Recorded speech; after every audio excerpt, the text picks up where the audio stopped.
again, Ruby, Sigrid and Agnes. It's been a while since Grandma read to you, but today we're up to chapter 4 in Sophie's Snail.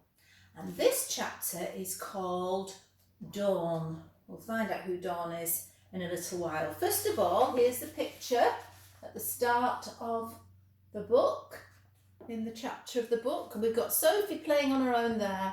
And Mark and Matthew, remember, are very interested in football. So they're outside in the garden.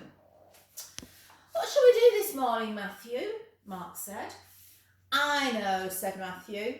I know what you're going to say, said Mark. Let's go and play football, they said together. Mum, they shouted, we're going to play football outside. Well, take Sophie with you, please, Mum said.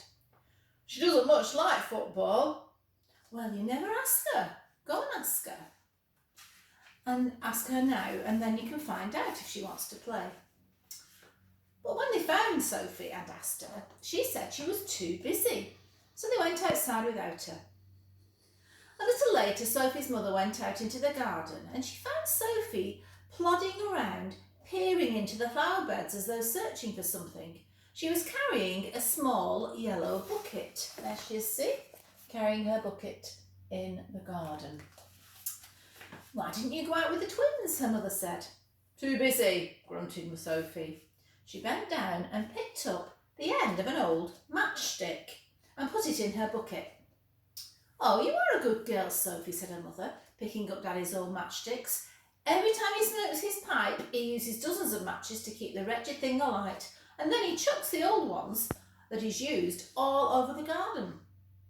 Wouldn't you rather be playing with the others than just picking up matchsticks? I'm not just picking up matchsticks, said Sophie.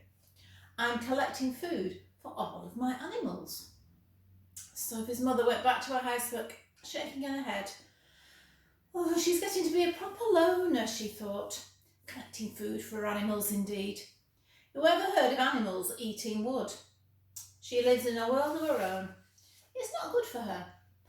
I wish there was a girl of her own age for her to play with. That's what Sophie's mother thought. And a couple of weeks later, Sophie's mother's wish was granted. A nearby house changed hands, and the new people who moved in had a little girl who looked to be just about Sophie's age. She was a pretty little girl with golden hair in bunches, and Sophie's mother lost no time at all in making contact with the family. Sophie, she said one morning, those new people down the road have got a little girl. I know, said Sophie, I've seen her. She wears dresses. Sophie did not approve of dresses. She was a tomboy. That means she preferred to wear clothes like boys wore and do things like boys did. Climbing trees and getting dirty knees, all those sorts of things. She's called Dawn, said her mother. Ugh, said Sophie. That's a silly name. And she put her hands into the pockets of her old jeans and stumped off, shoulders hunched, the very picture of disapproval. I've asked them to come round this morning, her mother called after her. She turned to the twins. You three children can play with Dawn while we're having coffee, she said. What time are they coming? Said Matthew. 11 o'clock. We've got a football match, said Mark. Kick off 10:30 sharp, they said. So it meant they wouldn't be there, didn't it? Dawn was wearing a green dress with bows on it, a long white socks and smart red shoes. Her bunches were tied with a green ribbon and she carried a little toy pony. She did look rather smart, actually. Dawn's mother raised her eyebrows just a tiny bit as Sophie was called up to be introduced. Now, let's see what Sophie was wearing, shall we? Well, it was an old blue jersey with a name written on it, and her old jeans and a muddy wellies. What she normally wore, in fact.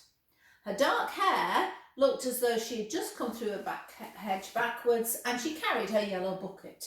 Again, like usual. And there they both are, so you can see the difference. There's Dawn with her blonde hair and Sophie with her dark hair. One in a dress, one in scruffy old clothes. Sophie, said her mother, this is Dawn. Dawn held out her toy pony. It was bright pink and had a long silvery mane and tail, and it even had long silvery nylon eyelashes. This is Twinkletoes, she said. He's my special favourite, but you can play with him if you like. Sophie stared at Twinkletoes. It was plain from her expression that she didn't approve of pink ponies any more than she approved of posh dresses. Yes, off you go and play, said Sophie's mother, and Sophie, you look after Dawn, there's a good girl. Sophie stumped off with Dawn prancing beside her, crying, Gee up, Twinkletoes, gee up, little pony. They came to the nearest flower bed and Sophie began to hunt about in it. What are you looking for, Sophie? Asked Dawn. Matchsticks, said Sophie. She found a couple and put them in a bucket. Ooh, said Dawn, wrinkling her nose. Nasty old matchsticks. Whatever do you want them for? To feed my animals, said Sophie. Dawn laughed. You are silly, Sophie. Matchsticks are made of wood. Animals don't eat wood. Mine do, said Sophie. Isn't she silly, Twinkletoes? Said Dawn to her pony. You wouldn't eat dirty old matchsticks, would you? You like nice grass. And she pulled some up from the lawn and held it against the pink muzzle so that Twinkletoes could pretend to eat. Sophie says scornfully, you're just pretending to feed that. It's not real, you know. My animals are, though. I'll show you. Now, at the bottom of the garden was an old potting shed. And outside it, because they were too large to fit on the shelves, stood some very big flower pots, upside down.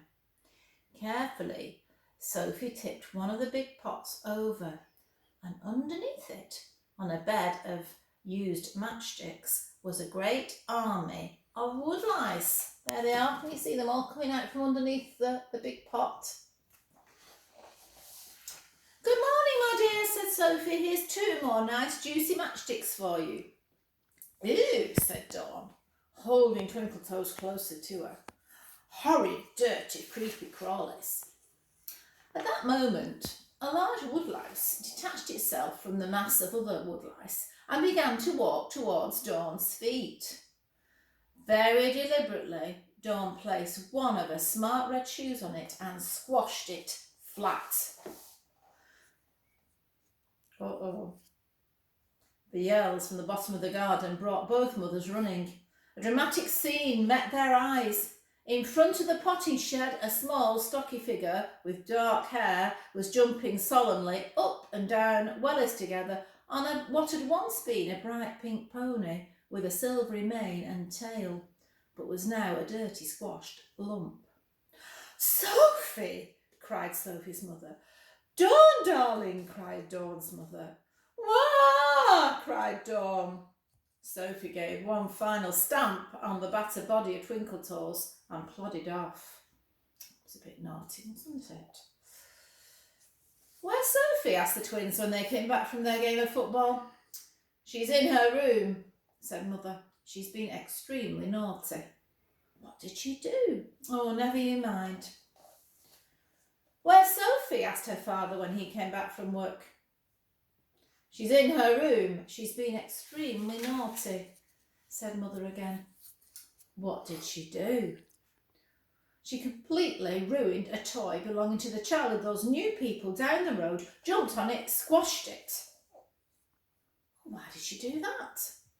I don't know, said Mother. I've asked her, but she won't answer. She'll answer me, Sophie's father said.